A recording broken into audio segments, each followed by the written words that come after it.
जय हिंद साथियों, स्वागत है आपका एमपी ज्ञान क्लासेस पर। तो साथियों, अभी जो हमारा एमपी में एमपी फॉरेस्ट गार्ड, जेल प्रहरी और क्षेत्र रक्षक का एग्जाम हुआ था, हम उसके मैथ्स के क्वेश्चन को सॉल्व कर रहे हैं और ये हमारे 6 जून की सेकंड शिफ्ट के क्वेश्चन है। ठीक है, इससे पहले हमने 3-4 क्लास और ले ली। आपने अगर वो नहीं देखे तो आप उनको देख सकते हो। साथियों, और अभी एमपी में जो ग्रुप 2 सब ग्रुप 4 का जो एग्जाम होने वाला है, तो ये क्वेश्चन आपके लिए उस एग्जाम में बहुत ज़्यादा हेल्प करेंगे। तो आप इन क्वेश्चन को एक बार देखकर ज़रूर जाना है, ठीक है। और उससे आने वाले एग्जाम ऐसे एमपीएसआई, एमपी पुलिस, उसमें भी आपको जो बहुत ज़्यादा हेल्प करेंगे, ठीक है। तो आप इन क्वेश्चन को ज़रूर देखना। तो आइए हम आज की क्लास शुरू करते हैं। तो आज का हमारा पहला सवाल है कि 33 मीटर का रिबन बेचने पर एक दुकानदार को इसके 11 मीटर के विक्रय मूल्य के बराबर क्या होती है, हानि होती है, ठीक है। तो उसकी हानि प्रतिशत ज्ञात कीजिए, उसको हानि कितनी हुई। और साथियों, पहले क्या वो 33 मीटर कपड़ा बेचता है, तो हम लिखेंगे यहाँ पे 33 मीटर का एसपी। और साथ ही उसने 33 मीटर बेचा है, तो पहले 33 मीटर उसने खरीदा भी होगा, तो हम यहाँ लिखेंगे 33 मीटर का क्या सीपी, ठीक है। अब यहाँ पे क्या हुआ है, यहाँ पे उसको ये हानि, अगर यहाँ पे उसको लाभ होता तो हम प्लस लगाते, लेकिन यहाँ पे उसको हानि हुई है तो हम यहाँ माइनस लगाएंगे। और हानि कितने पर हुई है, 11 मीटर पर। अब 11 मीटर ये क्या है, 11 मीटर यहाँ पर ये क्रय मूल्य होता तो हम यहाँ पर सीपी लिखते हैं, लेकिन यहाँ पर क्या विक्रय मूल्य है ये, तो हम यहाँ लिखेंगे एसपी, ठीक है। अब हम इसको सॉल्व करेंगे तो हमारा जी 11 एसपी इधर आएगा, तो हमारा कितना हो जाएगा, तो जी प्लस होगा 44 एसपी हो जाएगा हमारा, ठीक है। और बराबर में कितना हमारा 33 सीपी। ये कट जाएगा कितने से, 11 से, ये 4 बार चला जाएगा और ये 3 बार जाएगा, ठीक है। तो हमारा सीपी और हमारा एसपी का अनुपात कितना हो जाएगा साथियों, हमारा एसपी हो जाएगा, सीपी हो जाएगा हमारा 4:3, ठीक है। तो हमें निकालना है कि उसको हानि कितने की हुई। तो साथियों, यहाँ पे क्रय मूल्य कितना है, 4, उसका विक्रय मूल्य कितना है, 3, तो उसको 1 की हानि हुई। और हानि किस पे होती है, क्रय मूल्य पर। जो क्रय मूल्य कितना है यहाँ पर 4, तो हम 4 नीचे देंगे और अपना 100 का यहाँ पर मल्टीप्लाई करेंगे, ठीक है। तो ये परसेंटेज में होता है। हम इसको काटेंगे तो हमारा कितना आएगा, 25%। साथ ही उसको 25% की उसको हानि हुई थी, जो कि हमारा ऑप्शन नंबर बी में दे रखा है, ठीक है साथियों। साथियों, हमारा अगला सवाल है, हमारा अगला सवाल एक सिंप्लीफिकेशन का क्वेश्चन है। देखिए, यहाँ पर 17 की पावर 45 दे रखी है, फिर मल्टीप्लाई में यहाँ पर 43, फिर यहाँ मल्टीप्लाई में यहाँ पर 2 रखी है, फिर ये क्या भाग में यहाँ पर 30, और यहाँ पर क्या है, ये 17 की पावर 7 नहीं है, यहाँ पर ये फुल स्टॉप है, ये देखो, ये यहाँ पे ये है। तो हमें निकालना है कि यहाँ पर 17 की फुल स्टॉप पर इसका मान क्या होगा, यहाँ पर दे रखा है फुल स्टॉप के स्थान पर क्या आएगा। साथ ही देखिए, जब बेस सेम होता है और वो मल्टीप्लाई में होता है, तो उसकी जो घातें होती हैं वो क्या होती हैं, उसकी जो पावर होती हैं वो जुड़ जाती हैं। तो साथ ही यहाँ पर क्या बेस में 17 सेम दे रखा है, तो हम इनकी जो पावर है उनको ऐड करेंगे, तो हमारा 45 और ये 43 और यहाँ पर 2 है, तो ये टोटल जुड़ के कितना हो जाएगा हमारा, ये हो जाएगा हमारा 17 की पावर कितना, 90। क्योंकि ये 45 और ये दोनों जुड़ के 45 हो जाएंगे, तो हमारा 45 45 90 हो जाएगा, ठीक है। अब भाग में यहाँ पे कितना दे रखा है, 17 की पावर कितना, 30 दे रखा है, ठीक है। अब ये क्या प्लस में है, अब ये 17 की पावर हम 30 को ऊपर ले आएंगे तो ये माइनस में हो जाएगा, मतलब यहाँ पे क्या हो जाएगा, हम इसको मल्टीप्लाई करेंगे तो ये -30 हो जाएगा, ठीक है। तो ये 90 में से, और ये क्या दोनों सेम है तो दोनों जुड़ेंगे, तो 17 की पावर यहाँ पर प्लस में 90 और ये -30 होगा, तो हमारा क्या हो जाएगा, यहाँ पर हो जाएगा हमारा 17 की पावर कितना, 60, क्योंकि 90 में से 30 चला जाएगा। अब बराबर में क्या दे रखा है, 17 की पावर क्या, यहाँ फुल स्टॉप, ठीक है। तो हमसे पूछा गया है कि 17 की यहाँ पे फुल स्टॉप का मान क्या होगा। तो साथियों, हमें यहाँ दिख रहा है कि यहाँ पर 60 है, तो यहाँ फुल स्टॉप है, तो इसका मान 60 ही होगा, ठीक है। तो हमारा ऑप्शन नंबर सी हमारा राइट आंसर होगा, ठीक है। आइए हम नेक्स्ट क्वेश्चन देखते हैं। ये भी क्वेश्चन हमारा एक सिंप्लीफिकेशन का क्वेश्चन है। आइए हम इसे भी सॉल्व करते हैं। देखिए, जो नीचे होता है उसका ये यहाँ पे दे रखा होता है, उसमें उसका मल्टीप्लाई होता है, और जो ऊपर होता है वो उसमें ऐड हो जाता है, ठीक है। तो हम करेंगे इसको, तो 7 का 3 में मल्टीप्लाई होगा तो कितना होगा, ये 21 और 3 24 बटे कितने, 7, ठीक है। यहाँ पर ये 9 का और 7 का मल्टीप्लाई होगा, उसमें एक ऐड हो जाएगा, तो कितना हो जाएगा, 64/7, ठीक है। यहाँ पर 32 वैसा की वैसा रहेगा, ये 6 भाग में, तो उसको हम भाग में ले आएंगे, ये प्लस में रहेगा, ये 2 का 1 में मल्टीप्लाई होगा और उसमें 1 ऐड हो जाएगा, तो कितना हो जाएगा, ये 3/2, ठीक है। और का मतलब होता है क्या, गुणा का, तो यहाँ पे गुणा हो जाएगा, और ये 3 का मल्टीप्लाई 2 में हो जाएगा, उसमें 2 ऐड हो जाएगा, तो कितना हो जाएगा, 8/3, ठीक है। अब यहाँ पर साथियों जी क्या है, भाग में है, तो हम भाग को क्या करते हैं, जब हम उसको गुणा में बदलते हैं तो ये क्या ऊपर नीचे हो जाता है, मतलब 6 ऊपर चला जाएगा, 4 नीचे आ जाएगा, ठीक है। तो हम उसको गुणा में करेंगे तो 6 हमारा ऊपर चला जाएगा, 4 हमारा नीचे आ जाएगा, ठीक है। उसके बाद में क्या माइनस दे रखा है, तो 3 का गुणा 3 में होगा, उसमें 1 ऐड हो जाएगा, तो हमारा कितना हो जाएगा, 10/3, अब यहाँ ये प्लस में है तो प्लस लगाएंगे हम आगे। इसका कितना, ये 7/8, ठीक है। अब ये भाग में दे रखा है तो इसका क्या करेंगे हम, पहले 4 का तो उसमें गुणा करेंगे, कितना होगा 4 और 3, 4 और 3 7 हो जाएगा, लेकिन क्या ये पलट जाएगा ये, क्योंकि ये भाग में हम इसको गुणा में करेंगे तो पलट जाएगा, तो हमारा कितना हो जाएगा ये 4/7, ठीक है। अब हमारा ये नॉर्मल सवाल हो गया, अब इसको हम काट पीट के हम कर सकते हैं, ठीक है।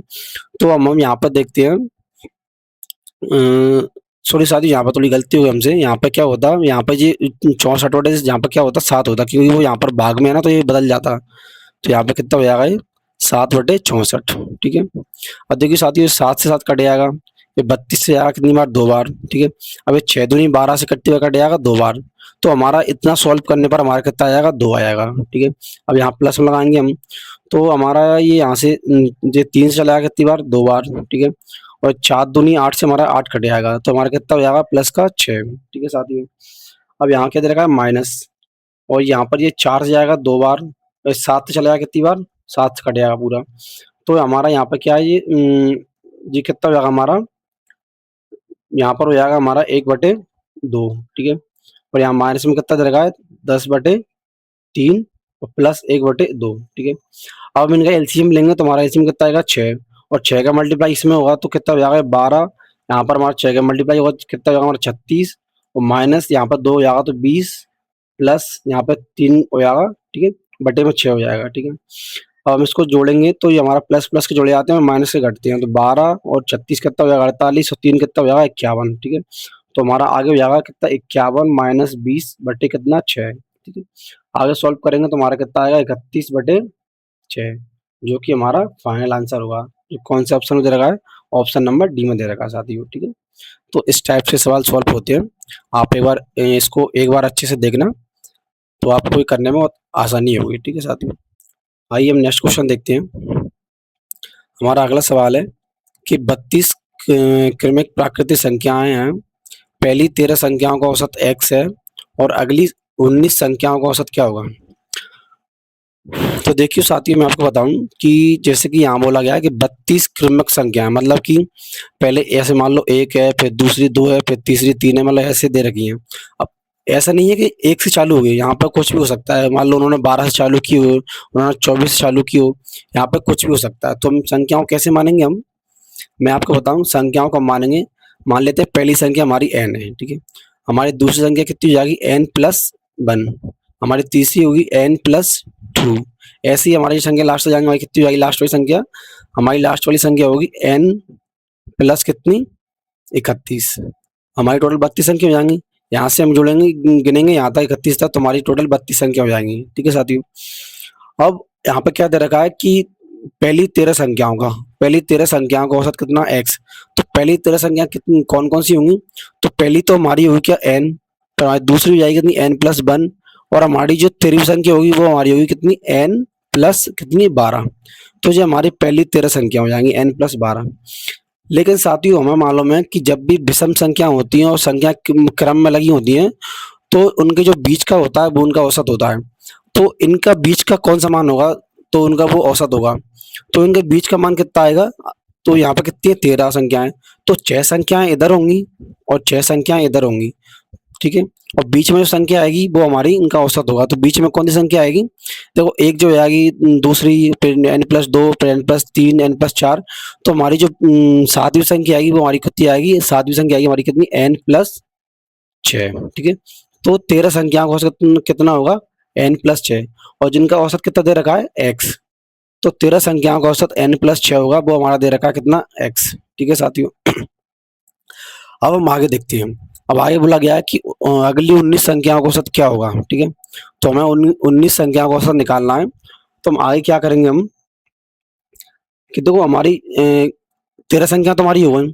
अब हमारी 14 संख्या कौन सी होगी, हमारी 14 संख्या होगी n+13, जो हमारी 14वीं संख्या है। और हमारी जो 32वीं संख्या होगी वो हमारी होगी कौन सी, n+31, जो हमारी 32वीं संख्या है, ठीक है। और साथियों जो हमारा 19 है ये भी क्या है, एक विषम संख्या है, ठीक है। तो इनके जो बीच का मान होगा, यहाँ पे कुछ ही बीच में यहाँ पे कुछ भी आया हुआ, वो हमारा औसत होगा, ठीक है। तो इनके बीच में क्या आ सकता है, आप ये देखिए, इनके बीच में आ सकता है कितना, आप देखो यहाँ पे कितना 19 है, तो हमारा 9 इधर होंगे और हमारी 9 संख्या इधर होंगी। तो जो बीच में आएगा ना, वो हमारा होगा कितना, आप यहाँ से जोड़ के निकाल सकते हो, n प्लस 13 जो 1 जो आएगा, फिर n plus 14, n plus 15, n plus 16, तो हमारा यहाँ पे बीच में आएगा, वो हमारा कितना आएगा, वो आएगा हमारा n प्लस कितना 22। आप निकाल के देख सकते हो, ठीक है। अब हमारा कितना, अगली 19 संख्या हमारा औसत कितना आ गया, n प्लस 22। लेकिन हमारे ऑप्शन में ऐसे नहीं दे रखा, हमारे ऑप्शन में दे रखा x के मान में, ठीक है।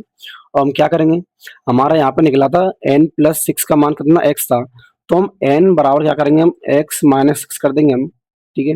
अब यहाँ से जो n का मान उठा के हम यहाँ पे लाएंगे, तो हमारा n का मान यहाँ पर रखेंगे हम, तो x माइनस 6 प्लस कितना 22, हम इसको सॉल्व करेंगे तो हमारा कितना जाएगा, x प्लस कितना 16। तो हमारा राइट आंसर कौन सा होगा, x प्लस 16, जो कि हमारा ऑप्शन नंबर ए में दे रखा है। ठीक है साथियों, तो इस टाइप से सवाल होता है। इसकी मेरे पास शॉर्ट ट्रिक भी है, आपको मैं बताऊं, अगर आपको ऐसे नहीं करना हो तो देखो उसकी शॉर्ट ट्रिक भी है मेरे पास, मैं बता दूंगा आपको। इसकी शॉर्ट ट्रिक है कि तो जब भी ऐसा सवाल आए ना, तो आप क्या कर सकते हो, पहले तो जो पहली संख्या को जो औसत दे रखा होता है, पहले हम उसको लिखते हैं, ठीक है। उसके बाद हम प्लस लगाते हैं, और उसके बाद हम क्या करते हैं, जो पहली संख्याओं की श्रृंखला है, मतलब कितनी संख्याओं की श्रृंखला है, हम उसे लिखते हैं, मतलब 13। और उसके बाद में जो कितनी संख्या को हमें निकालना है, फिर हम उससे लिखते हैं, मतलब कितनी संख्या दे रखी हो तो दो सेकंड श्रृंखला में हम उसको लिखते हैं, कितना 19। अब इन दोनों को जोड़ के हम 2 का भाग दे देते हैं इसमें, ठीक है। तो हमारा x प्लस इन दोनों को जोड़ने पर कितना आएगा, 32, और 32 में हम 2 का भाग देंगे तो हमारा कितना आएगा, x प्लस 16।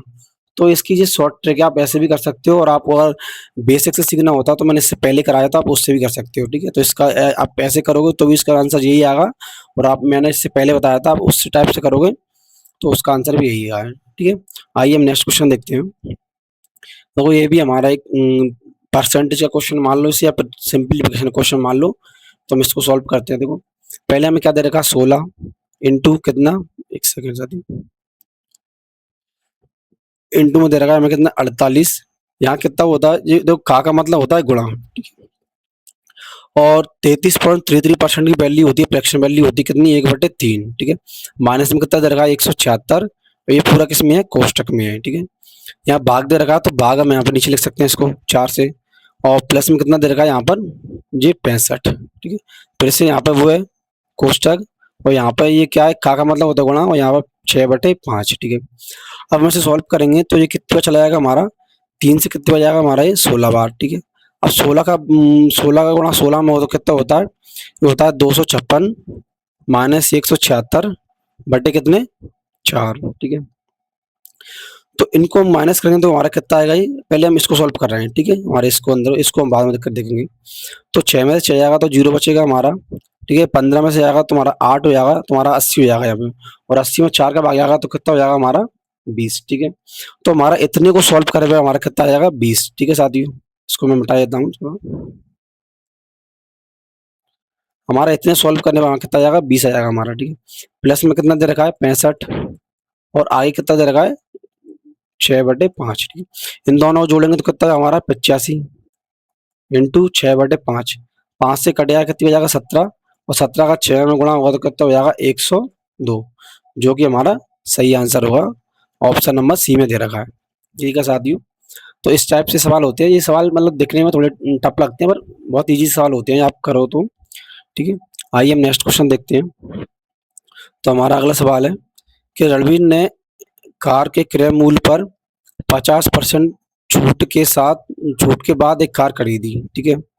यदि उसे 60% की छूट मिलती तो वह कितने 1 लाख रुपए बचा लेता, तो कार का क्रय मूल्य कितना है, ठीक है। तो साथियों उसने 50% मतलब एक वस्तु खरीदी, तो मान लें हम बोल सकते हैं पहले वस्तु 100 रुपए की थी होगी, तो उसने 50% की छूट पे खरीदी, तो उसने 50 रुपए में वस्तु खरीदी होगी।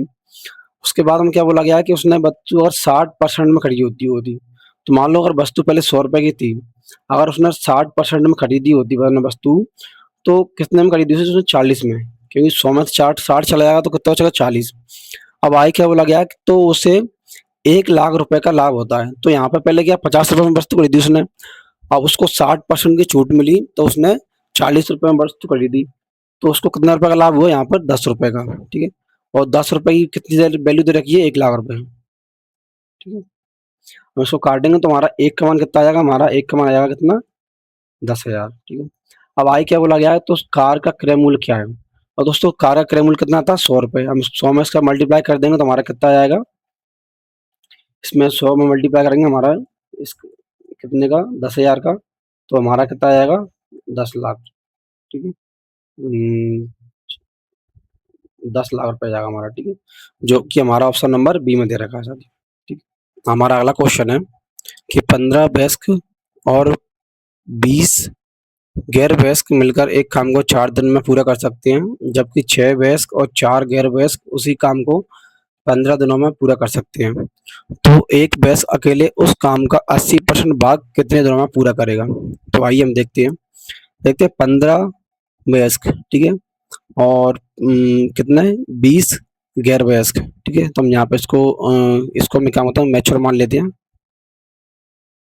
और इसको अनमेच्योर। ठीक है, कितने 4 दिन में काम कर सकते हैं। आगे बोला गया है कि 6 मैच्योर प्लस 4 अनमेच्योर कितने 15 दिन में एक काम पूरा कर सकते हैं।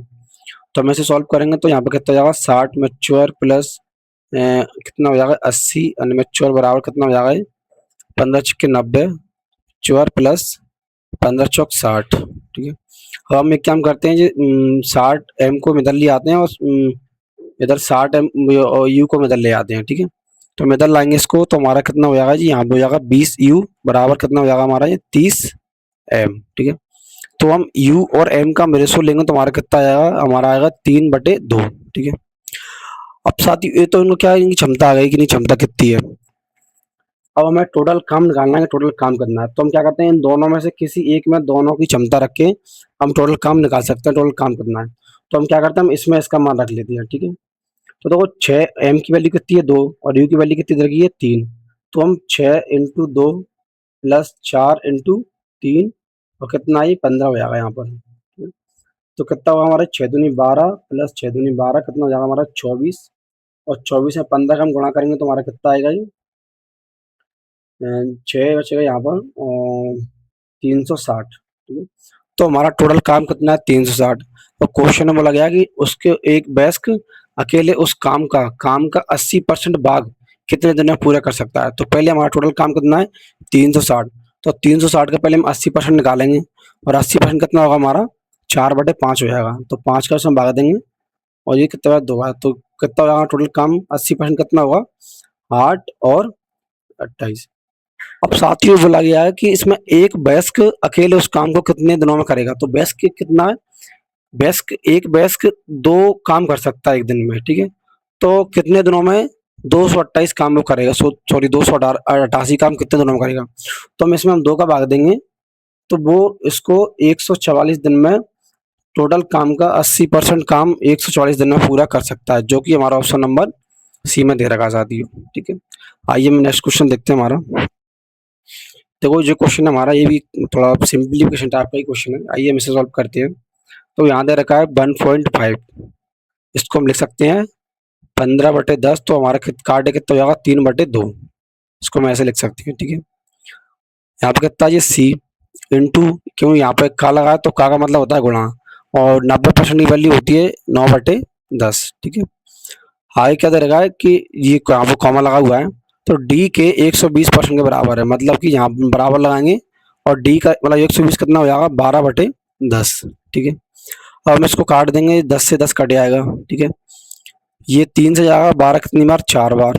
ठीक है, तो हमारा कितना हो जाएगा ये 9C और ये 2 का मल्टीप्लाई यहाँ पे हो जाएगा तो कितना होगा 8D। ठीक है, तो हमारा C/D कितना हो जाएगा, हमारा C/D हो जाएगा हमारा कितना 8/9। ठीक है, अब हमें इसका मान निकालना है कि इसका मान क्या होगा। तो यहाँ पर 3 C की वैल्यू कितनी रखी है 8 -2 और D की वैल्यू कितनी रखी है 9 बटे में कितना रखा है D -C, तो 9 - 8 हम इसे सॉल्व करेंगे आगे तो हमारा क्या हो जाएगा 24 - 18/1, तो हमारा कितना हो जाएगा 6। ठीक है, तो हमारा right answer option number B में दे रखा है साथियों। ठीक है, आइए हम अगला सवाल देखते हैं कि एक चुनाव में विजेता को 54% मत मिले और वह 40 मतों से जीत गया, तो कुल डाले मतों की संख्या ज्ञात कीजिए। और आइए साथियों, तो पहले क्या होता है उसमें 100% मत होती हैं। ठीक है, अब एक विक्रेता को मान लो 54% मत मिल गए तो जो वो कितने 40 मतों से जीत गया, तो जो व्यक्ति हारा है उसको कितने मत मिले होंगे? इससे कम मत मिले होंगे। अब कम कितने मिले हैं? तो 100 में से हम इसको हटा देंगे तो उसको कितने 40% उसको मत मिले होंगे। अब इन दोनों का अंतर कितना है? इन दोनों का अंतर दे रखा है 8 का, 8% का। तो मतलब उसको 8% वोट, जो जीता है उसको 8% वोट अधिक मिले हैं। तो 8% की वैल्यू कितनी दे रखी है यहाँ पर? 40। ठीक है, तो 8% की वैल्यू यहाँ पर कितनी दे रखी है? 40। और हमें निकालना है 100% का मान। तो हम 40 में हम 8 का भाग दे देंगे और 100 का मुश्त में गुणा कर देंगे, तो हमारे टोटल कितने वोट थे तो वो निकल जाएगा। तो हम 8 उसमें भाग देंगे, कितनी हो जाएगा? 5 बार, और 5 का 100 में गुणा होगा तो कितना जाएगा? 500। तो टोटल वोट किसने थे? 500। तो जो कि हमारा ऑप्शन नंबर सी में दे रखा है साथियों। आइए हम अगला सवाल देखते हैं। हमारा अगला सवाल है कि एक वस्तु 1200 रुपये में खरीदी जाती है और जब अंकित मूल्य पर 20% की छूट दी जाती है तो 400 रुपये के लाभ पर बेच दी जाती है। जब वस्तु अंकित मूल्य पर बेची जाती तो लाभ प्रतिशत क्या होता? देखिए साथियों, इस सवाल को बताऊं मैं थोड़ा। सवाल ये क्या है, उन्होंने सवाल थोड़ा घुमा दिया। देखो मैं आपको सवाल कराता हूँ। ये पहले बोल रहा है कि उसने वस्तु को 1200 रुपये में खरीदा। ठीक है, हाई क्या बोला गया है कि जब अंकित मूल्य पर 20% की छूट दी जाती है तो वस्तु पर 400 रुपये का लाभ होता है। मतलब हमें पता नहीं है कि उसका अंकित मूल्य कितना है। ठीक है, हाँ ये मालूम है कि वस्तु पर 400 रुपये का लाभ हो रहा है। मतलब उसने वस्तु कितने 1200 रुपये में खरीदी। अब उसने कितने रुपए में मतलब उसने अंकित मूल्य कितना रुपया रखा होगा छूट के बाद, देने के बाद में, मतलब उसको 400 रुपये का लाभ हो रहा है। तो लाभ किस पे होगा? 1200 रुपये पे होगा। और 400 रुपये का लाभ होगा तो हम उसमें 400 रुपये जोड़ देंगे तो उस पर कितने, उसने वस्तु को 1600 रुपये में बेचा होगा क्योंकि उसको 400 रुपये का लाभ हुआ है। ठीक है, अब ये 1600 रुपये है, उसने ये 20% के डिस्काउंट दिया है, डिस्काउंट के बाद में 1600 रुपये है। तो ये कितना है? 1600, ये 80% की वैल्यू है और हमें निकालना कितने की? 100% की वैल्यू। ये क्या है? डिस्काउंट का 80% है, ना ही क्रय मूल्य का। जी उसका, सॉरी, उसका एमआरपी का 80% है जी। ठीक है, तो एमआरपी कितनी है हमारी? हम इसमें भाग देंगे, जीरो कट जाएगा, कितनी हो जाएगा हमारा? 2 बार 20। इससे मल्टीप्लाई होगा तो हमारा अंकित मूल्य कितना आएगा? हमारा अंकित मूल्य आएगा 2000 रुपये। अब यहाँ आगे बोला गया कि जब वस्तु को अंकित मूल्य पर बेची जाती है तो उसका लाभ प्रतिशत क्या होगा? ठीक है, तो देखिए साथियों, वस्तु का अंकित मूल्य कितना है? 2000 रुपये। और उसने वस्तु खरीदा कितना था? उसने वस्तु को 1200 रुपये में खरीदा था। तो हम इन दोनों का निकालेंगे, कितना अंतर कितना आएगा हमारा? 800 रुपये का। ठीक है, और हम लाभ कहीं पर निकालते हैं? क्रय मूल्य पर। हमारा क्रय मूल्य कितना है? 1200 रुपये। ठीक है, तो हम इसमें 1200 का हम भाग देंगे इंटू कितना? 100। तो 2 जीरो से 2 जीरो कट जाएगा, हम इसमें भाग देंगे, 12 छिंग 72, यहाँ 8 हो जाएगा, 12 छिंग 72, यहाँ पे कितना बचेगा? 8 और 12 और 2/3% हमारा इतना माना जाएगा, जो कि हमारा ऑप्शन नंबर डी में दे रखा है साथियों। ठीक है, आइए हम अगला सवाल देखते हैं। देखिए हमारा अगला सवाल है कि एक विद्यालय में विद्यार्थियों की कुल संख्या कितनी है? 240 है। यदि लड़कों की संख्या में 10% वृद्धि और लड़कियों की संख्या में 15% वृद्धि होती है तो विद्यार्थियों की कुल संख्या 270 हो जाती है। तो वृद्धि के बाद लड़कों और लड़कियों की संख्याओं के बीच अंतर कितना है? तो देखिए साथियों, पहले हम निकालते हैं कि कुल विद्यालय में कितने परसेंट की वृद्धि हुई। पहले 40 विद्यार्थी, 240 विद्यार्थी थे, अब उसमें कितने 30 विद्यार्थी और ऐड हो गए, और अब हम कितने 100 का मल्टीप्लाई करेंगे तो हमारा निकल जाएगा कि विद्यालय में कितने परसेंट की वृद्धि हुई। हम यहाँ से 0 0 काट देंगे इसे, ये कितनी बार जाएगा? 6 से जाएगा कितनी बार? 5 बार। ये 6 से जाएगा कितनी बार? 4 बार। ठीक है, ये 2 से जाएगा 2 बार, ये 2 से कितनी बार जाएगा? 5 बार। अब ये कितना हो जाएगा? 25 बटे कितना? 2, तो कितना जाएगा? 12.5। मतलब विद्यालय में टोटल 12.5% की वृद्धि हुई, मतलब उसमें विद्यार्थियों में। ठीक है, अब हम इसे आगे करेंगे। देखो लड़कों की संख्या में वृद्धि कितनी होती है? यहाँ पे ये बॉयस है और यहाँ पे ये गर्ल्स है। ठीक है, लड़कियों की संख्या में वृद्धि हुई है 10% की, और लड़कियों में कितनी वृद्धि हुई है? 15% की। ठीक है, परसेंट में, और टोटल कितनी वृद्धि हुई है? 12.5% की। ठीक है, तो हमारा इनका प्रारंभ में कितनी संख्या थी लड़कों लड़की होगी तो हमारी वो निकल जाएगी। तो हम इसका हम बोलेंगे, क्या बोलते हैं, अनुपात करेंगे इसका हम रेशो लेंगे तो हमारा कितना आएगा? ये आएगा 2.5 बार, और ये कितनी हो जाएगा? ये भी आएगा हमारा 2.5। ठीक है, हम इनका रेशो लेंगे तो इनका रेशो हो जाएगा कितना? 1:1। ठीक है साथियों, तो प्रारंभ में 1:1 के अनुपात में लड़के लड़कियां थे, तो हम इन दोनों का निकालेंगे कि प्रारंभ में लड़के लड़की कितने थे। तो प्रारंभ में कितना? ये 2 हो जाएगा, इन दोनों को हम ऐड कर देंगे, 2 हो जाएगा। अब कितने थे? 240 थे, तो हम इनको बराबर बराबर बांट देंगे क्योंकि हमारा 1:1 अनुपात में थे। तो हमारे प्रारंभ में कितने? 120 लड़के थे और हमारे प्रारंभ में 120 लड़कियां थी। ठीक है, अब लड़कों में 10% की वृद्धि हुई, तो 120 का हम कितना 10% निकाल लेंगे, मतलब 11% निकाल लेंगे कि वृद्धि के बाद में कितने लड़के हो गए। तो ये कट जाएगा, जीरो जीरो जाएगा, कितना बचेगा हमारा 132। अब लड़कियों में कितनी वृद्धि हुई थी 15% की, तो ये समान कितना होता है 23/20, क्योंकि ये हमारा 15 की फ्रैक्शन वैल्यू होती है 3/20। हमारी वृद्धि हुई तो हम 20 में 3 ऐड कर देंगे, ठीक है। तो इसमें भाग देंगे हम, कितने हो जाएगा 6 बार जाएगा, और 23 में 6 का मल्टीप्लाई करेंगे, हमारा कितना आएगा 138। और साथियों देखो, वृद्धि के बाद में लड़के कितने हैं 132 और लड़कियां कितनी हैं 138, तो इन दोनों का अंतर कितना है 6 का। तो हमारा राइट आंसर कौन सा होगा, ऑप्शन नंबर बी, ठीक है। आइए हम नेक्स्ट क्वेश्चन देखते हैं। देखो, एक बर्तन में 140 लीटर एल्कोहल है और सोडे का मिश्रण है, कितना दे रखा है 5:3 के अनुपात में है, ठीक है। तो बर्तन से L लीटर मिश्रण बाहर निकाला जाता है और शेष मिश्रण में 14 लीटर सोडा इस प्रकार मिलाया जाता है कि अनुपात 11:8 हो जाता है, ठीक है। यदि फिर से बर्तन से 76 लीटर मिश्रण बाहर निकाल लिया जाए तो अंतिम मिश्रण में एल्कोहल की मात्रा कितनी होगी। तो देखिए साथियों, थोड़ा सवाल ये बड़ा दिखने में ही बड़ा लगेगा आपको, और मैं आपको सवाल कराता हूँ। सवाल में कुछ नहीं है, थोड़ा बस इसमें सवाल को पढ़ने का वो है। देखिए पहले यहाँ दे रखा है कि 5 यहाँ कितना दे रखा है एल्कोहल, एल्कोहल और क्या सोडा, इनका अनुपात कितना दे रखा है 5:3, ठीक है। प्रारंभ कितना था, प्रारंभ था ये 240, ठीक है। अब इन्होंने L लीटर मिश्रण निकाल लिया, हमें पता नहीं है कितना निकाला है, ठीक है। हमें पता है कि उसने L लीटर उसने निकाल लिया और उसने 14 लीटर सोडा उसने उसमें मिला दिया, जिसके बाद में उसका 11:8 का अनुपात हो जाता है, ठीक है।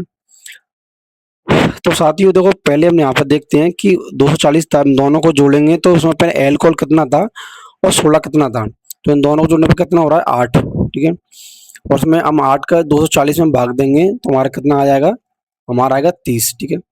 तो हम यदि 30 का हम गुणा 5 में करते हैं तो हमारा शुरुआत में हमारा कितना, शुरुआत में हम देखते हैं, शुरुआत में हमारा एल्कोहल और सोडा, हमारा शुरुआत में एल्कोहल कितना था हमारा 150 और एल्कोहल तुम्हारा था कितना, एल्कोहल था हमारा 90, ठीक है। अब उन्होंने क्या बोला कि L लीटर मिश्रण निकालने के बाद में 14 लीटर सोडा मिलाया जाता है तो उनका अनुपात 11:8 हो जाता है। और साथियों L लीटर निकालने के बाद में भी उनका अनुपात 5:3 ही रहेगा, अनुपात सेम रहता है चाहे उसने कितना ही निकाला हो या डाला हो, ठीक है।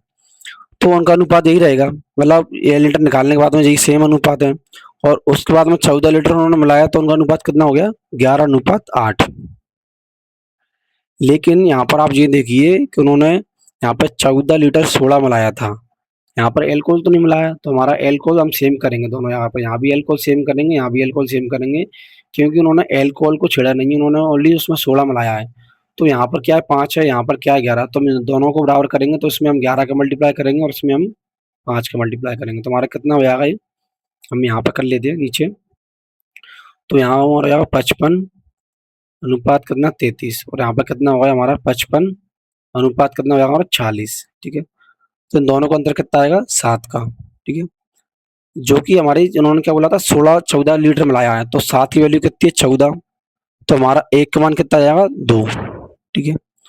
तो हम साथियों हम इस 2 का गुणा हम इसमें करेंगे दोनों में, तो हमें मालूम चल जाएगा कि L लीटर उसने मिश्रण निकाला था, वो कितना निकाला था, तो हम इसमें गुणा करेंगे तो हमारा कितना आएगा, हमारा निकालने के बाद में उसने 110, यहाँ लिख लेते हैं हम कि उसने 110 उसमें एल्कोहल बचा था, ठीक है। और कितना कितना हो जाएगा यहाँ पर 2 इसमें करेंगे हम 33 में तो 66, जो हमारा 16 कितना हो जाएगा 66, मतलब कि जी उसने L लीटर में निकालने के बाद में और 14 लीटर मिलाने के बाद में हमारा 110 एल्कोहल और 66 लीटर हमारा सोडा उसमें बचा है। अब आगे क्वेश्चन में बोला क्या है कि यदि फिर से वह बर्तन से 76 लीटर मिश्रण निकाल लेता है तो अंतिम मिश्रण में एल्कोहल की मात्रा कितनी होगी। तो साथियों अगर वो 76 लीटर निकालेगा तो वो 76 लीटर वो 11:8 के रेशो में निकालेगा, ठीक है।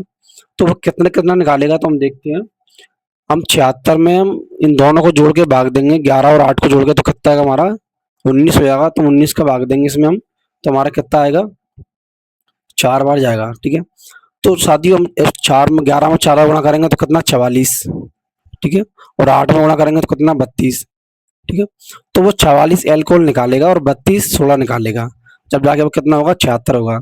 अब हमें निकालना है ओनली कि एल्कोहल कितना बचेगा, तो हम 110 में से हम 44 माइनस करेंगे तो हमारा कितना बचेगा 6, और यहाँ भी कितना 6, तो 76 लीटर एल्कोहल निकालने के बाद में उसके पास में 66 एल्कोहल बचेगा, जो कि हमारा ऑप्शन नंबर सी में दे रखा है।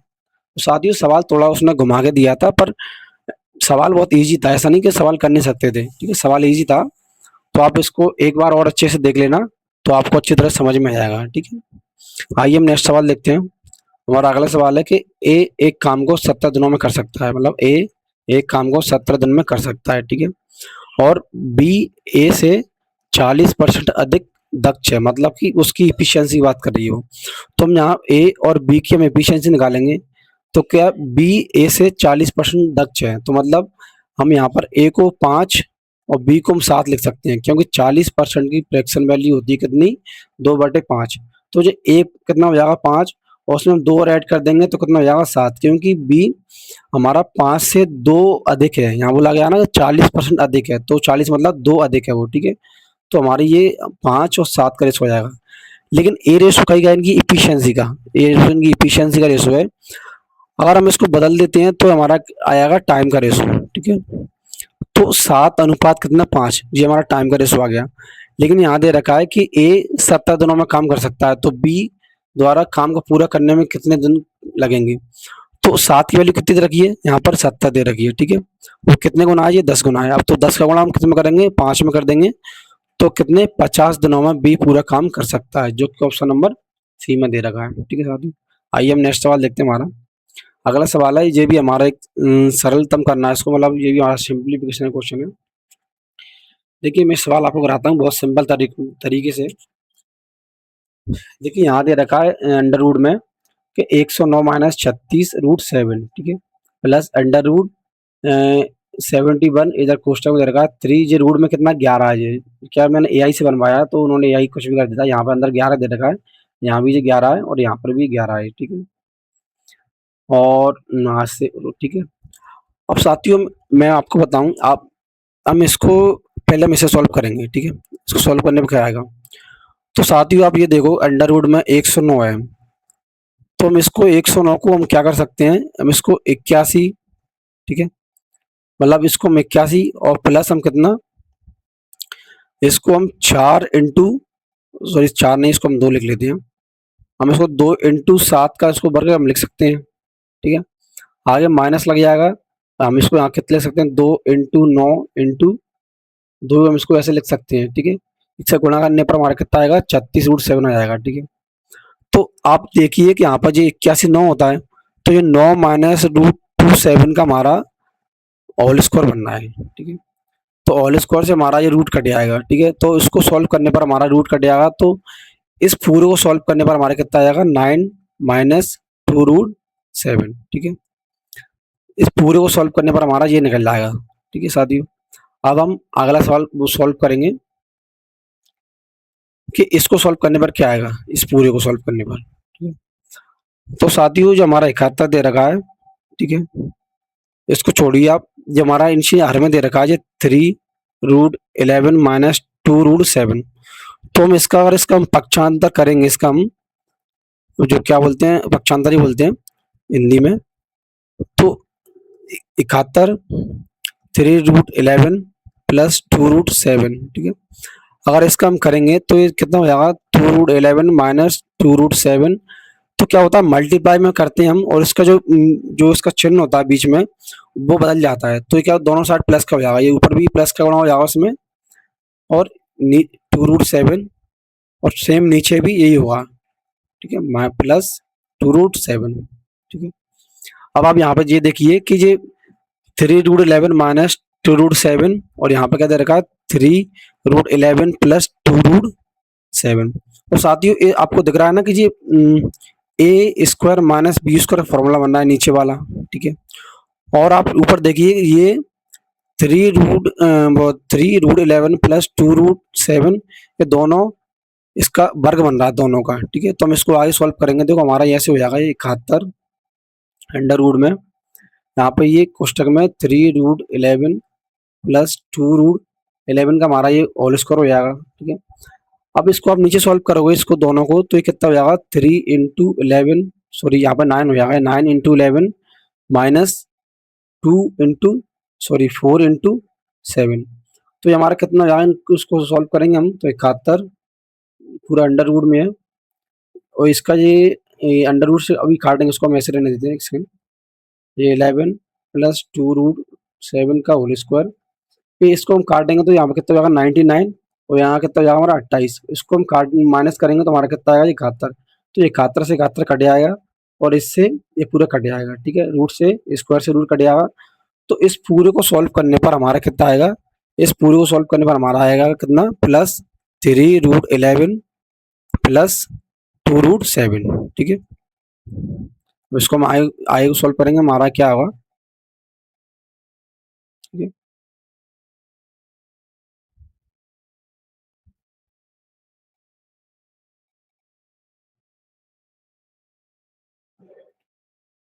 ठीक है, तो इसे सॉल्व करने पर हमारा ये निकल जाता है। ठीक है, अब हम इससे इसको काट देंगे तो ये कितना हो जाएगा हमारा 9 प्लस 3√11। ठीक है, अब हम इसको सॉल्व करते हैं क्या, तो इसका भी हम सेम वही करेंगे, 1 प्लस 3√11, इसका भी हम पक्षांतर करेंगे तो ये कितना होगा 10, ये माइनस में हो जाएगा। ठीक है, 3√11, यहाँ पर भी ये माइनस में होगा 3√11। ठीक है, इसको थोड़ा मैं अच्छे से लिख देता हूँ। ठीक है, अब इन दोनों का क्या बनेगा, वही स्क्वायर बनेगा, ए स्क्वायर माइनस बी स्क्वायर का, तो आई क्या होगा 10 माइनस रूट 311 बटे, तो क्या एक 10 का क्या वर्ग हो जाएगा, तो कितना हो जाएगा 100। अब इन दो इसका वर्ग होगा। ठीक है, 3√11 का, तो कितना हो जाएगा 9 × 11 कितना हो जाएगा 99, तो यहाँ पे कितना बचेगा 1। ठीक है, तो पूरा इसको सॉल्व करने पर हमारा कितना बचेगा, ये प्लस में दे रखा है, पूरे को सॉल्व करने पर बचेगा हमारा 10 माइनस रूट 311। ठीक है, तो √3 से √3 कट जाएगा और 9 और 10 जोड़ के कितना हो जाएगा हमारा 19। तो इस पूरे को सॉल्व करने पर हमारा आंसर कितना आएगा 19, जो कि हमारा ऑप्शन नंबर ए में दे रखा है। ठीक है साथियों, आइए हम नेक्स्ट क्वेश्चन देखते हैं। देखिए नेक्स्ट क्वेश्चन दे रखा है कि एक संख्या को जब दूसरी संख्या का दोगुना में से घटाया जाता है तो प्राप्त परिणाम पहली संख्या के 3/4 के बराबर होता है, तो पहली और दूसरी संख्या का अनुपात कितना होगा। तो आइए देखते हैं।